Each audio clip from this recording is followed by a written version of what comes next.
Hey, are you at high risk for diabetes because maybe some of your family members had that and you're worried about the genetic risk? So let's talk about what are some of the early signs to let you know that you may be pre-diabetic or actually diabetic. Number one is extreme thirst. I mean, that's always probably one of the biggest signs that you see.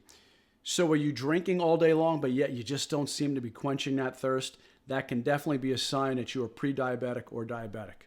Sign number two is frequent urination. So you just seem to be going to the bathroom all day, especially at night. You're trying to sleep and yet you're waking up 2, 3, 4 times a night. Definitely a sign that you're either pre-diabetic or diabetic.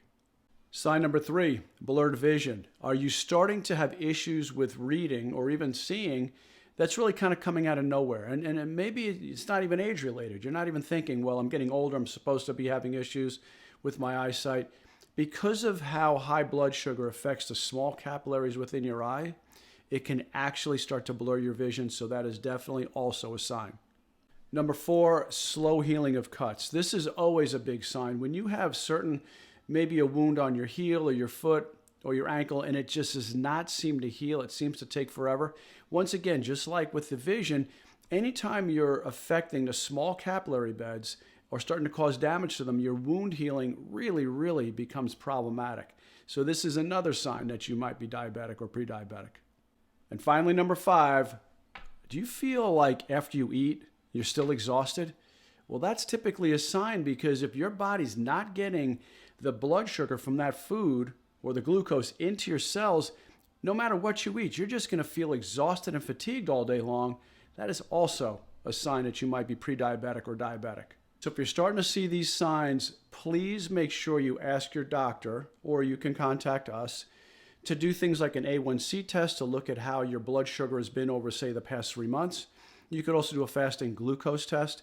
But really, ultimately, the test that I believe is the most important is to do a fasting insulin test. And the reason why I say to do that is because your body could be keeping blood sugar levels low because your insulin is going up and you won't even know it. In fact, you may all of a sudden get to a point where that doesn't work anymore and your blood sugar goes up and your doctor says, yep, you've got it. You've got diabetes or pre-diabetes. And you're thinking, but doc, what are you talking about? I've been tested by you for 10 years now and this has never been an issue. Why all of a sudden? And the reason is because your body gets to a certain point where it's not going to make enough, no matter how much insulin it's making, it's not going to be enough to keep your blood sugar levels low and the dam is going to break. But meanwhile, if you do a fasting insulin test, that's going to be the better test to know if you do have these problems before they happen. So guys, drop a comment if you want to learn how to reverse diabetes naturally, or once again, down in my link tree in my profile, you can schedule a call with me and we can see what we do to help you out reversing your diabetes. But it is reversible. That's important. I want you to understand that. It's reversible. This is not a genetic thing. Type 2 diabetes is not genetic. Type 1, yes. But there's even things we can do to help that too. But type 2 can be helped if you know what to do. So once again, if you want our help, reach out to us and we'll be certainly glad to help you. Well, guys, I love and appreciate you. I'll see you on the next video. Bye-bye.